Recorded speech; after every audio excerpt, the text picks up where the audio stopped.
नमस्कार विद्यार्थी मित्रांनो, मी विनोद नाईक. आपण पाहत आहोत इयत्ता 8वी चा विज्ञान ह्याच्यामधील 12वा लेसन, ज्याचं नाव आहे आम्ल, आम्लारी आणि ओळख. विद्यार्थी मित्रांनो, याच्यापूर्वी 2 सेशन झालेले आहेत, ज्याच्यामध्ये आपण आम्ल आणि आम्लारी हे चवीनुसार कसे ओळखले जातात. जसं की आपण बघितलं की व्हिनेगर म्हणजे ही एक पारदर्शक लिक्विडची अशी बॉटल आहे, जी जनरली पिझ्झा मध्ये वगैरे वापरली जाते, किंवा आपल्या घरी काही आंबटपणा आणायचा असेल, सँडविच वगैरे केल्यानंतर त्याच्यामध्ये एक लिक्विड टाकलं जातं. हे लिक्विड आपल्या फ्रीज मध्ये स्टोअर केलेलं असतं. आणि हे जी बॉटल आहे त्याच्यामध्ये acidic acid 10%, 8 to 10% acidic acid आहे. म्हणजे 100 ml जर द्रावण असेल त्याच्यामध्ये 90 ml आपलं पाणी आहे आणि 10 ml ऍसिडिक ऍसिड आहे. म्हणजे ह्यांचं हे सोल्युशन आहे आणि याच्यापासून तयार झालेलं ते व्हिनेगर. हे आपण आंबटपणा आणण्यासाठी आपल्याकडून वापरलं जातं. त्याचप्रमाणे आपण टोमॅटो खाल्ला तर तो सुद्धा आंबट लागतो, म्हणजे ह्याच्यामध्ये सुद्धा कोणतं तरी ऍसिड आहे, ते म्हणजे ऑक्झॅलिक ऍसिड. किंवा चिंच किंवा सायट्रिक ऍसिड युक्त आपण लेमन म्हणजे लिंबू सरबत आपण घेत असतो. म्हणजे अशा प्रकारे या आम्लाची चव जी आहे ती विद्यार्थी मित्रांनो तुरट नसून आंबट आहे. तर आम्लारीची चव ही तुरट आहे, तुरट किंवा कडवट लागते. उदाहरणार्थ आपण जर सोडियम बायकार्बोनेट म्हणजे बेकिंग सोडा, जनरली हा बेकरीमध्ये वापरला जातो, किंवा आपल्या घरी सुद्धा खुसखुशीत वडे किंवा भजी तयार करण्यासाठी आपली आई अशा प्रकारचं एक पावडर टाकत असते. त्या पावडरला म्हटलं जातं सोडियम बायकार्बोनेट. आणि ह्याची चव आपल्याला माहिती आहे की कडवट किंवा तुरट असते. म्हणजे आम्लारींची चव कशी असते तर कडवट किंवा तुरट. त्याच्यानंतर विद्यार्थी मित्रांनो, दुसऱ्या सेशन मध्ये आपण पाहिलं की दर्शक म्हणजे जसा मिथिल ऑरेंज आहे, जो आम्लामध्ये गुलाबी कलरचा होतो, किंवा फिनॉल्फथॅलीन जो आम्लारीमध्ये गुलाबी कलरचा दाखवतो पूर्वी, तो रंगहीन असतो. तर अशा प्रकारे हे दर्शक मिथिल रेड अशा प्रकारचे दर्शक जे आहेत ते आपल्याला आम्ल किंवा आम्लारी आयडेंटिफाय करण्यासाठी आपण वापरतो. त्याचप्रमाणे विद्यार्थी मित्रांनो लक्षात घ्या, वेगळ्या प्रकारचे दर्शक जसे की नैसर्गिक दर्शक आपण वापरतो, जास्वंदीच्या फुलांपासून तयार झालेला कलर, किंवा कोबीची पानं, किंवा आपल्याला माहिती आहे रोज पेटल्स आणि इतर जे नैसर्गिक हळद, अशा प्रकारचे पदार्थ आपण दर्शक म्हणून वापरत असतो. तर विद्यार्थी मित्रांनो, आता आपण कोणत्या पदार्थामध्ये, कोणत्या आम्लामध्ये कशा प्रकारचा कलर चेंज इंडिकेटरचा होत असतो त्याच्याशी सखोल नॉलेज या सेशन मध्ये पाहणार आहोत. चला तर मग पाहूया आम्ल, आम्लारी यांची ओळख. इथे पहा, शिक्षकांच्या मार्गदर्शनाखाली आपल्याला व्हिनेगर, लिंबू रस, मी तुम्हाला सांगितलं त्याप्रमाणे व्हिनेगर हे ऍसिडिक ऍसिडचं द्रावण आहे, ज्याच्यामुळे आंबटपणा येतो. लिंबू रस आपल्याला माहिती आहे, जनरली आपण लिंबू रस नेहमी घेत असतो कारण हा आपल्या शरीरासाठी चांगला आहे. अमोनियम हायड्रॉक्साईड ह्या फॉर्म्युलामध्ये आपल्याला NH4OH हायड्रॉक्सिल ग्रुप दिसतोय, म्हणजे हा बेसिक इन नेचर आहे. आणि व्हिरल हायड्रोक्लोरिक ऍसिड याच्यामध्ये आपल्याला H दिसतोय. H जिथे कुठे असतो, म्हणजे वरच्या ह्याच्यामध्ये अमोनियम हायड्रॉक्साईड मध्ये सुद्धा H आहे, पण तो O बरोबर आहे, म्हणजे OH हायड्रॉक्सिल ग्रुप आहे म्हणून तो बेसिक आहे. तर दुसऱ्या ह्याच्यामध्ये हायड्रोक्लोरिक ऍसिड मध्ये H दिसतोय, तर तो ऍसिडिक कॅरेक्टर देत असतो. आता ह्यांचे नमुने आपल्याला वेगवेगळ्या परीक्षेत घ्यायचे आहेत आणि त्याच्यामध्ये लिटमस कागद प्रत्येक द्रावणात बुडवायचा आणि आपल्याला नोंद घ्यायची आहे. आपल्याला माझ्या लिंबू रस मध्ये सायट्रिक ऍसिड आहे, म्हणजेच ब्ल्यू लिटमस इथे रेड होईल, निळ्या लिटमस मध्ये फरक पडेल, तांबडा लिटमस तसा राहील. फिनॉल्फथॅलीन आपल्याला माहिती आहे आम्लामध्ये गुलाबी कलर देतो. मिथिल ऑरेंजचा कलर चेंज होणार नाही, ऑरेंज कलर राहील. आणि त्याच्यानंतर आम्ल किंवा आम्लारी आपण सांगू शकतो, हे आम्ल आहे. आता बघा, सोडियम हायड्रॉक्साईड तुम्हाला सांगितलं ज्याच्यामध्ये OH ग्रुप असतो तो बेसिक कॅरेक्टर दाखवत असतो, आणि म्हणून सोडियम हायड्रॉक्साईड इथे बेसिक कॅरेक्टर दाखवणार आहे. तर बेसिक कॅरेक्टर मध्ये रेड लिटमस ब्ल्यू होतो, म्हणजे पहिला जो आपण तांबडा लिटमस बघतोय त्याचा कलर हा ब्ल्यू होणार आहे, निळा लिटमस तसाच राहणार आहे. फिनॉल्फथॅलीनचा कलर पण तसाच राहणार आहे, रंगहीन. आणि मिथिल ऑरेंजचा कलर मात्र गुलाबी होणार आहे, कारण तो आम्लारीमध्ये बदलत असतो, म्हणजे त्याचा अर्थ ही आम्लारी आहे. HCl परत एकदा ऍसिडिक कॅरेक्टर दाखवणार आहे. वर ज्या आपण लिंबू रस साठी ज्या गोष्टी घेतल्या होत्या, म्हणजे जसं निळा लिटमस तांबडा झाला होता, ब्ल्यू लिटमस रेड करतो, फिनॉल्फथॅलीन इंडिकेटर पण आम्लामध्ये कसं होतं तर पिंक कलरचं होतं, आणि हा आम्ल आहे असं आपण त्याच्यावर कन्क्लुजन देऊ शकतो. आता व्हिनेगर मी तुम्हाला आतापर्यंत सांगत आलेलो आहे की व्हिनेगर म्हणजे ऍसिडिक ऍसिडचं सोल्युशन आहे. त्या नावामध्ये आपल्याला ऍसिड दिसतंय, म्हणजे हे ऍसिडिक आम्ल आहे, आणि त्याच्यामुळे निळा लिटमस तांबडा होणार आहे, आणि फिनॉल्फथॅलीन इंडिकेटर सुद्धा गुलाबी रंग दाखवणार आहे. मिथिल ऑरेंज मध्ये कोणताही फरक पडणार नाही, म्हणजे आपण शेवटला कन्क्लूड करू शकतो की हा आम्ल आहे. विद्यार्थी मित्रांनो लक्षात घ्या, अशा प्रकारे आपण वेगवेगळे इंडिकेटर वापरून, जसं की इथे 4 इंडिकेटर तुम्हाला दाखवलेले आहेत, तांबडा लिटमस, निळा लिटमस, फिनॉल्फथॅलीन आणि मिथिल ऑरेंज, यांच्या सहाय्याने दिलेलं द्रावण हे आम्ल आहे की अम्लारी आहे हे आपण ठरवू शकतो. विद्यार्थी मित्रांनो, महत्त्वाची गोष्ट लक्षात घ्या की HCl किंवा NH4OH ही फार दाहक असतात आणि त्याच्यामुळे जी टेस्ट घेण्याचा प्रयत्न करू नका, कारण अशा प्रकारची टेस्ट घेतली तर आपल्या शरीरात त्याचा अपाय होऊ शकतो.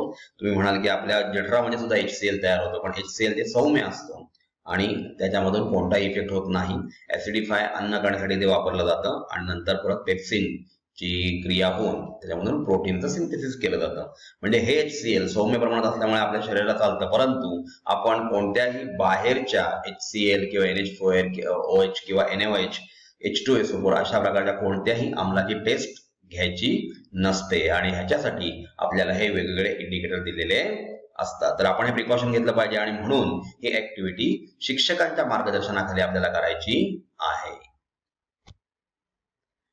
इथे पहा, आपण वर जी अभिक्रिया केली त्याच्यामध्ये तुम्हाला सांगितलं की ऍसिडमध्ये ब्लू लिटमस रेड होतो, निळा लिटमस कसा होतो, रेड म्हणजेच तांबडा होतो, तर अम्लारीमध्ये रेड लिटमस ब्लू होतो. आता वरील प्रयोगात असं दिसते की अम्लात लिटमसचा निळा रंग बदलून तांबडा होतो व अम्लारीत तांबडा लिटमस निळा होतो. मिथिल ऑरेंजचा नारंगी रंग अम्लात गुलाबी होतो. लक्षात ठेवा, ह्या टेस्ट खूप महत्वाच्या आहेत. अम्लारीमध्ये हा कोणताही कलर चेंज दाखवत नाही. कोण, तर मिथिल ऑरेंज. रंगहीन फिनॉल्फथॅलीन, तर पाण्यासारखा कलर आहे फिनॉल्फथॅलीनचा, तो अम्लारीमध्ये म्हणजे बेसिक सोल्युशन मध्ये गुलाबी झालेला आपल्याला दिसतोय.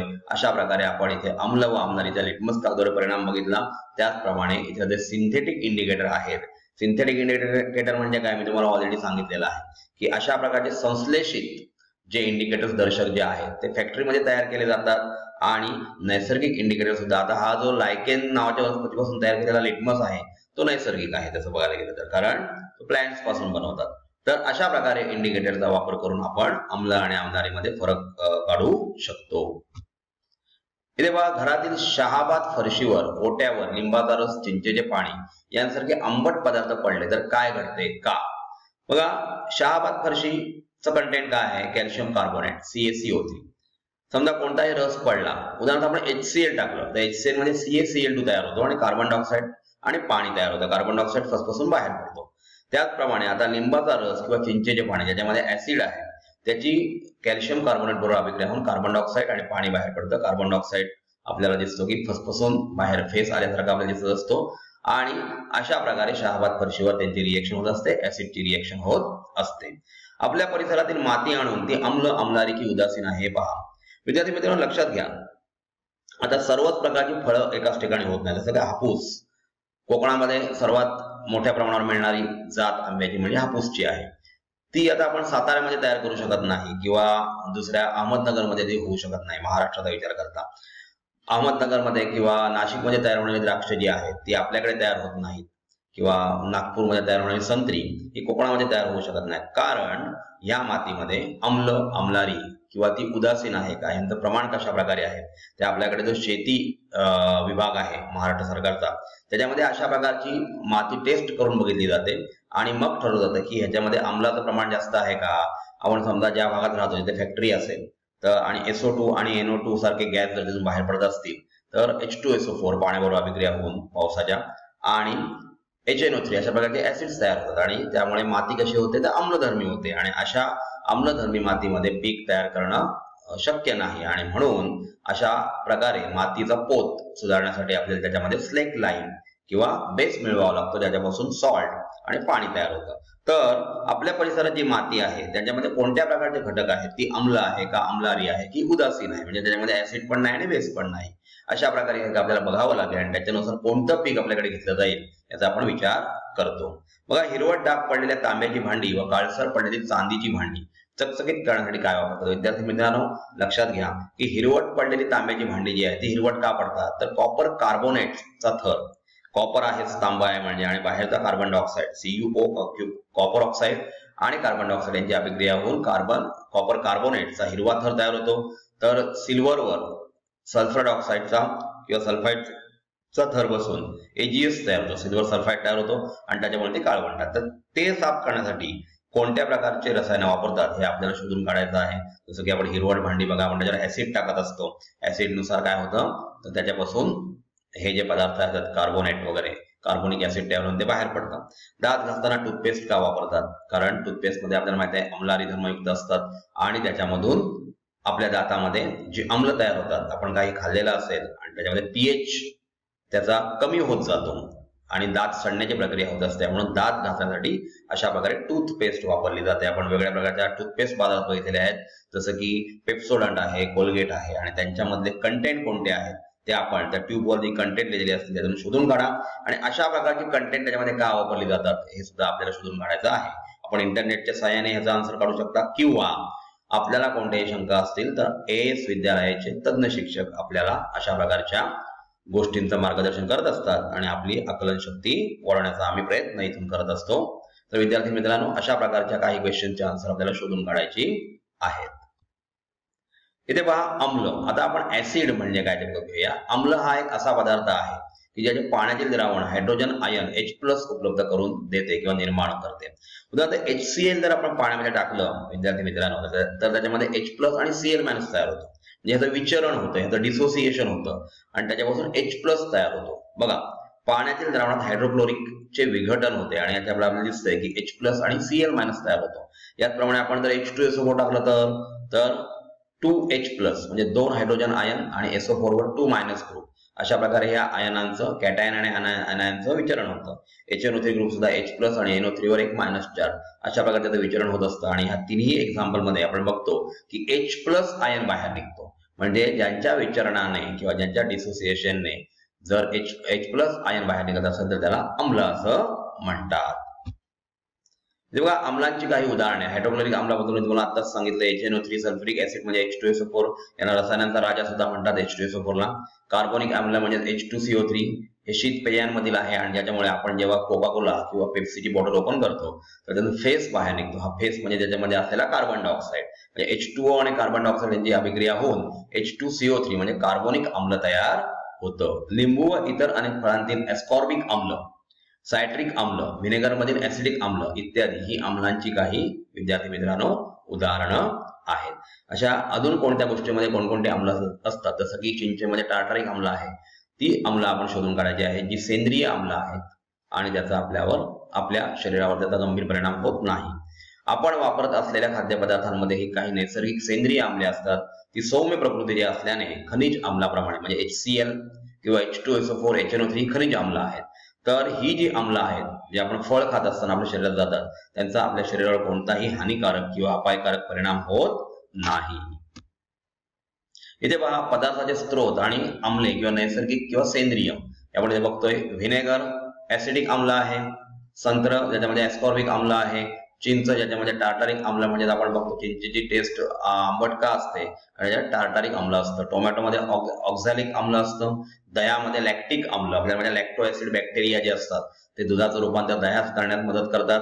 लिंबू मध्ये सायट्रिक अम्ल, असे वेगळ्या प्रकारचे पदार्थाचे स्त्रोत आपण इथे बघत आलो आहोत. विद्यार्थी मित्रांनो, या सेशन म्हणजे तिसऱ्या सेशनच्या अंती आपण काय शिकलो तर वेगवेगळ्या प्रकारची अम्ल ज्यांची टेस्ट आंबट असते ती कशा प्रकारे दर्शकाचा कलर बदलतात आणि आपण कशा प्रकारे आम्ल आणि आम्लामध्ये डिस्टिंग्विश करू शकतो याविषयी आपण या सेशन मध्ये जाणून घेतलं. धन्यवाद.